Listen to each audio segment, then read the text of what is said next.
AP PCC అధ్యక్షురాలిగా YS Sharmila బాధ్యతలు చేపట్టినప్పటి నుంచి కూడా ఆ మరుక్షణం నుంచి జగన్పై ఆవిడ విరుచుకుపడుతున్నారు. అందులో భాగంగానే చూసుకున్నట్లయితే విశాఖలో కాంగ్రెస్ కార్యకర్తల సమావేశంలో కూడా ఆవిడ మళ్ళీ విరుచుకుపడడం జరిగింది. సో ఇలా ఎందుకు ఆవిడ చేస్తున్నారు, ఏం కావాలనుకుంటున్నారు ఏంటి, ఈ అంశానికి సంబంధించి మనతో మాట్లాడడానికి, వారి విశ్లేషణని మనతో పంచుకోవడానికి ఈరోజు మనతో పాటు ఉన్నారు సీనియర్ జర్నలిస్ట్ జగదేవ్ ఉన్నారు. వారితో మాట్లాడదాం. నమస్తే అండి. నమస్తే. వైఎస్ షర్మిల ఏపీపీసీసీ అధ్యక్షురాలుగా బాధ్యతలు స్వీకరించే మరుక్షణం నుంచి కూడా అటాకింగ్ మొదలుపెట్టారు జగన్మోహన్ రెడ్డి పైన. దానికి ముందు కూడా ఉంది, అంటే బాధ్యతలు స్వీకరించిన మరుక్షణం కూడా ఇంకా ఎక్కువైపోయింది. సో రీసెంట్గా విశాఖలో జరిగినటువంటి కాంగ్రెస్ కార్యకర్తల సమావేశంలో కూడా ఆవిడ కామెంట్స్ చేశారు డైరెక్ట్గా. సో అంటే అన్నయ్య మీద ఇలాంటి డైరెక్ట్ కామెంట్స్ చేయడం ఏ విధంగా చూడాలి అంటారు వైఎస్ షర్మిలని? అంటే మీ క్వశ్చన్లోనే ఒక చిన్న సాఫ్ట్ కన్సర్న్ ఉన్నట్టుంది. అన్నయ్య ఇంట్లో, అది రాజకీయాల్లో కాదు. తమ్ముడే అది కూడా పక్కన పెడితే, ఇప్పుడు చాలామంది ఈ మధ్యకాలంలో సోషల్ మీడియాలో కానీ కొన్ని ఛానల్స్లో కూడా చూశాను, అన్నయ్యను చూడకుండా అట్లా మాట్లాడుతుంది. జగన్మోహన్ రెడ్డి గారు కూడా గతంలో నేషనల్ ఛానల్కి ఇచ్చిన ఇంటర్వ్యూలో Sharmila she's my elder daughter, నాకు పెద్ద కూతురు లాంటిది, తను నాకు చెల్లి కాదు అని చెప్పారని సోషల్ మీడియాలో వైరల్ చేస్తున్నారు. పర్టికులర్గా వైసీపీ వాళ్ళ అయి ఉండొచ్చు నేను అనుకోవడం. సో ఇప్పుడు షర్మిలా గారు పీసీసీ చీఫ్ ఏపీకి, అదొక బలమైన బరువైన బాధ్యత. నెక్స్ట్ పీసీసీ చీఫ్ అంటే అక్కడ పదవి, ఎస్పెషల్లీ ఆంధ్రాలో పదవి లేదు, అధికారం ఏమీ లేదు. మిగతా ప్రతిపక్షాలతో పాటు ఈమె ఒక ప్రతిపక్షం, ఒక్క సీటు కూడా లేకపోయినా. జనసేన కూడా ప్రతిపక్షమే, ఒక్క సీటు కూడా లేదు. ప్రధాన ప్రతిపక్షం టీడీపీ కదా. అక్కడ ప్రభుత్వం జగన్మోహన్ రెడ్డి గారు కాదు, చంద్రబాబు నాయుడు గారు ఉన్నా, లేదంటే పవన్ కళ్యాణ్ ముఖ్యమంత్రిగా ఉన్నా, లేదంటే ఇంకెవరు సమ్మెక్స్ బీజేపీ నుంచి పురంధేశ్వరి గారు ముఖ్యమంత్రి ఉన్నా, ప్రభుత్వం మీద దుయ్యబట్టాలి. ఏ ప్రతిపక్షమైనా కారణం ప్రభుత్వం ఎందుకు దుయ్యబట్టాలి? వాళ్ళ ప్రభుత్వం బాగలేదు, వాళ్ళ ప్రభుత్వ పరిపాలన బాగలేదు, ప్రభుత్వ పరిపాలన స్వార్థంగా ఉంది, ఈ లోటుపాట్లు ఉన్నాయి, ఈ డాష్లు ఉన్నాయి, కాబట్టి మాకు అవకాశం ఇవ్వండి, మేము పరిపాలన చూపిస్తామని అడిగే పద్ధతి. అది ఎవరైనా సహజం. సో అక్కడ అన్నయ్య, అమ్మ, నాన్న అని కాదు. అక్కడ ఏ ప్రభుత్వం, వైసీపీ ప్రభుత్వం లేదా జగన్ గారి ప్రభుత్వం అని అంటారు. అక్కడ ముఖ్యమంత్రి స్థానంలో ఎవరుంటే వాళ్ళని విమర్శించాలి. ఆవిడ పని అది.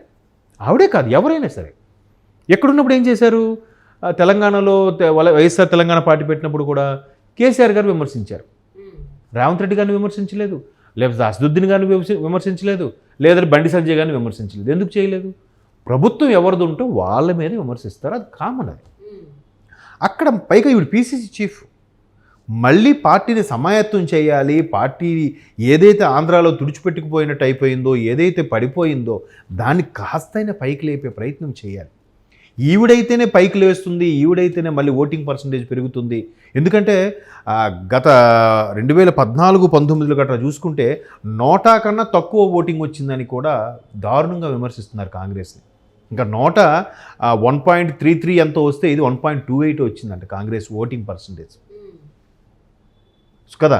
అంత దారుణంగా ఉన్న ఓటింగ్ పర్సంటేజ్ని ఒక స్థాయికి తీసుకురావాలి. ఇప్పుడు కాకపోయినా 2029లో అయినా కొన్ని సీట్లు గెలుచుకునేలాగా కాంగ్రెస్ని మళ్ళీ బతికించుకునే ప్రయత్నం చేస్తుంది. దాంట్లో భాగంగానే అధిష్టానం కూడా నిర్ణయం తీసుకొని రాజశేఖర రెడ్డి గారి బిడ్డగా అయితేనే మళ్ళీ మనకి కాంగ్రెస్ని పునర్వైభవం అని అనకూడదేమో, అంటే ఆ స్థాయిలో రాకపోయినా కాంగ్రెస్ మళ్ళీ బతికి పైకి లెగుస్తుంది అనే ఆలోచనలో ఈవిడ కోరుకోకపోయినా, ఈవిడ అడగకపోయినా, ఈవిడ పైగా ఇట్లాంటి సమస్యలన్నీ వస్తాయని కుటుంబ సభ్యుల మీదే మళ్ళీ పోటీ చేయాల్సి వస్తుందని ఉద్దేశమో ఏంటో పాపం షర్మిలా గారు కూడా ఏఐసీసీలో కీలక పదవి ఆశించారు, అడిగారట కూడా. బట్ వాళ్ళు లేదు, మీరు మరలా రాజశేఖర రెడ్డి 2 సార్లు కాంగ్రెస్ రాజశేఖర రెడ్డి గారిని ముఖ్యమంత్రిగా ప్రకటించింది. బట్ 2వ సారి దురదృష్టవశాత్తు రాజశేఖర రెడ్డి గారు చనిపోయారు. బట్ రాజశేఖర రెడ్డి గారికి కాంగ్రెస్ పార్టీ ఎప్పుడూ అన్యాయం చేయలేదు. జగన్మోహన్ రెడ్డి గారి విషయంలో వచ్చే దుమారం ఏదైతే ఉందో అది వేరే స్టోరీ. రాజశేఖర రెడ్డి గారికి పీసీసీ చీఫ్గా ఎంత బాగా ఇది ఇచ్చిందో, 2వ సారి ముఖ్యమంత్రి 2009లో అయినప్పుడు కూడా రాజశేఖర రెడ్డి గారు ఎవరికైతే చెప్పారో వాళ్ళకే బీఫామ్స్ ఇచ్చింది అధిష్టానం కూడా. అప్పట్లో పెద్ద సెన్సేషన్ కూడా.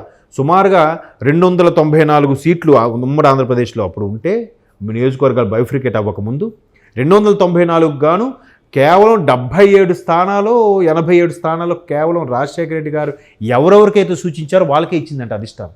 అంటే అంత ప్రాధాన్యత ఇచ్చేది రాజశేఖర రెడ్డి గారికి. సో అది తర్వాత 2009లో పెద్ద డిజాస్టర్, ఆయన కూలిపోవడము, అదే ఫ్లైట్ కూలిపోవడం ఇవన్నీ జరిగాయి, పక్కన పెట్టండి. సో ఇప్పుడు మళ్ళీ మీకు అంత ప్రాధాన్యత ఇస్తున్నాము. మొన్న రేవంత్ రెడ్డి గారు కూడా అది చెప్తున్నారు. రాహుల్ గాంధీ గారు కూడా ఇప్పుడు కూడా మీకు కాంగ్రెస్ తరపున ఫుల్ సపోర్ట్ ఉంటుంది. మీరు కాంగ్రెస్ని బతికించండి, ప్రజలకు మేలు చేయండి, మీరు ఏ డెసిషన్స్ తీసుకుంటారో తీసుకోండి, ఓకే. ఎటువంటి స్టేట్మెంట్లైనా ఇవ్వండి, పార్టీ ప్రతిష్టకి భంగం కలగకూడదు, ప్రజలు ఇబ్బంది పడకూడదు. సో అంటే ఇక్కడ తెలంగాణలో చీఫ్ పిసిసి చీఫ్గా ఎలా అయితే రేవంత్ రెడ్డి గారు అగ్రెసివ్గా వెళ్ళారో అంతే అగ్రెసివ్గా ఇప్పుడు షర్మిల గారు వెళ్తున్నారని అనుకోవచ్చా? అందుకేనా బాధ్యతలు స్వీకరించిన వెంటనే అన్నయ్య మీద కామెంట్స్ చేయడం? సో ఒక క్రిస్టియన్వి అని చెప్పుకున్న నువ్వు మణిపూర్లో అల్లర్లు జరిగితే ఏం మాట్లాడలేదు, ఎందుకు సైలెంట్గా ఉన్నావు అనుకో డైరెక్ట్గా అడిగారు. అంతేకాకుండా ఇప్పుడు విశాఖలో కాంగ్రెస్ కార్యకర్తల సమావేశంలో కూడా ఏపీలో కుమ్మక్కు రాజకీయాలు అవుతున్నాయి, ఏపీ ప్రయోజనాలని కేంద్రం దగ్గర తాకట్టు పెట్టేశారు అనేటువంటి కామెంట్స్ చాలా రేర్ కామెంట్స్ అవి. సో అంటే ఇలాగ చేయడం షర్మిల లేదండి. అదే ఇప్పుడు నేనేమంటున్నానంటే ఆవిడ ఏదైతే వ్యాఖ్యలు చేస్తున్నారో అది ఖచ్చితంగా ప్రభుత్వ వైఫల్యం గురించి మాట్లాడారు, పర్సనల్గా మాట్లాడలేదే. ఆయన మీద ఇన్ని కేసులు ఉన్నాయని మాట్లాడలేదే, ఆయన మీద 10 ఏళ్ళ నుంచి బెయిల్ మీద ఉన్నారని మాట్లాడలేదే. కేవలం ప్రభుత్వ వైఫల్యాల గురించి మాట్లాడింది. మణిపూర్ అల్లర్ల గురించి అది పెద్ద సెన్సేషన్ కాదు, వాస్తవమే. నెక్స్ట్ 2014లో ముఖ్యమంత్రి చంద్రబాబు నాయుడు గారు అయినప్పుడు 2017 నుంచి స్టార్ట్ చేశారు వైసీపీ వాళ్ళు. ఏమని? చంద్రబాబు ఎన్డీఏ కూటమిలో ఉన్న వ్యక్తి, చంద్రబాబు బీజేపీకి అమ్ముడుపోయారు, వాళ్ళు ఏది చెప్తే అదే. ఇన్నేళ్ళు అయింది కానీ స్పెషల్ స్టేటస్ ఇవ్వలేపారు, స్పెషల్ ప్యాకేజీలు తెచ్చుకోలేపారు, ప్రకటించిన రైల్వే జోన్ కూడా ఏమీ చేసుకోలేపారని చంద్రబాబు గారిని ఊరినిగా రెచ్చగొట్టి విమర్శలు దుమారం రేపేశారు కదా. మరి ఇప్పుడు వీళ్ళు వచ్చి 5 ఏళ్ళు అయిపోయిందిగా, ఏది స్పెషల్ స్టేటస్, ఏది స్పెషల్ ప్యాకేజ్? ఎందుకు బీజేపీతో మాట్లాడలేదు? ఎందుకు బీజేపీ ఎప్పుడు వెళ్ళినా కూడా బీజేపీతో వెళ్ళి ఒక వెంకటేశ్వర స్వామి విగ్రహము అలాగే ఏవో గిఫ్ట్లు ఫ్లవర్ బొకే ఒకటి ఇచ్చి నమస్కారం పెట్టి వచ్చేయడమేనా? వీళ్ళు అడుగుతున్నారా? జగన్మోహన్ రెడ్డి ప్రతిపక్ష నేతగా ఉన్నప్పుడు మాత్రమే ఆయన గొంతు లేపడం జరిగింది, అధికారంలోకి వచ్చాక అసలు అదే. ఇప్పుడు షర్మిలా గారు కూడా ఇప్పుడు మళ్ళీ అందరూ ఏమంటారంటే మీ క్వశ్చన్లోనే ఉంది అన్నయ్య కాదు, అక్కడ ముఖ్యమంత్రిగా మీరు క్యాన్వాసింగ్కి వెళ్ళినప్పుడు, ముందు ప్రతిపక్ష నేతగా ఉన్నప్పుడు మీరు ప్రజల్లోకి వెళ్ళినప్పుడు ఏమని చెప్పారు? ఈ నవరత్నాలతో పాటు ఏమని చెప్పారు? మద్యపాన నిషేధం అని చెప్పారు, స్పెషల్ స్టేటస్ తెప్పిస్తామని చెప్పారు, మెడలు వంచైనా తెప్పిస్తామని చెప్పారు, అలాగే చాలా చెప్పారు. కంపల్సరీగా ఇయర్లీ జాబ్ మేళా ఉంటుందని చెప్పారు. ఏవి ఇవన్నీ? సో ఇప్పుడు ఆవిడ ప్రశ్నిస్తుంది కాబట్టి అన్నయ్యను చూడకుండా, అదే అన్నయ్య ఎందుకు అవుతారు? ముఖ్యమంత్రి అక్కడ ముఖ్యమంత్రి స్థానంలో జగన్మోహన్ రెడ్డి గారు కాదు, రేవంత్ రెడ్డి ఉన్నా, లేదంటే బండి సంజయ్ గారు ఉన్నా, కేసీఆర్ గారు ఉన్నా, ఎవరున్నా విమర్శించాల్సిందే. విమర్శించే పద్ధతి కూడా కరెక్టే. ఆవిడ పర్సనల్గా ఏమి వెళ్ళట్లేదుగా. అవును, ప్రతిపక్ష నేతగా ఆవిడ ఏవైతే అడగాలో అధికారంలో ఆవిడ ఏమన్నారు?